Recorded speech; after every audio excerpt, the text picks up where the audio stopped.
Maintaining your bike is very important. You can't win a race on a bike that's not fit for racing. Besides, you probably owe it to somebody to look after your bike. It is, after all, a very expensive piece of machinery. Hello, George.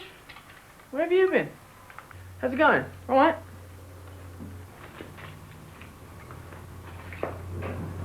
It's okay, George. I've already got some dust caps. But if you like, you can be a mechanic. That won't fit you. It's the wrong size. The good news is that you only need to get a very basic toolkit. So a chain link extractor, headset, crank, and cone spanners and brake adjusting tool are all you need to get by. Come on, George, out the way.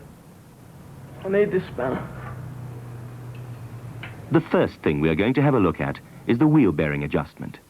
If your wheel has some side play or feels loose or slack, your cones need adjusting. Place a spanner on each one of the cone nuts. Then turn one of the cone nuts in a clockwise direction until the play is taken up and the wheel spins freely. If your wheel isn't running freely, then check to make sure the brake blocks aren't rubbing against the rim. If your bottom bracket needs adjusting, put a bottom bracket spanner on the first lock nut, turn it in an anti-clockwise direction until the play is taken up. Then, with the second lock nut, turn it also in an anti-clockwise direction, put on the spanner, then tighten it up. Then, when it's tight, make sure it spins freely. Hello, George. Do you know you got a bike named after you? Okay, I've got some work to do. Go on, go for it.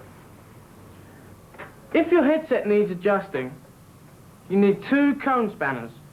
First, hand tighten the first lock nut. When it's pretty tight, bring down the second lock nut.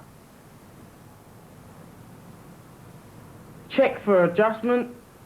If there's no side play, then put 1 cone spanner on the bottom lock nut, 1 cone spanner on the top lock nut. Then tighten them both opposite ways so they lock onto each other. Now we've finished the check work, let's see the sort of punishment a BMX bike can take.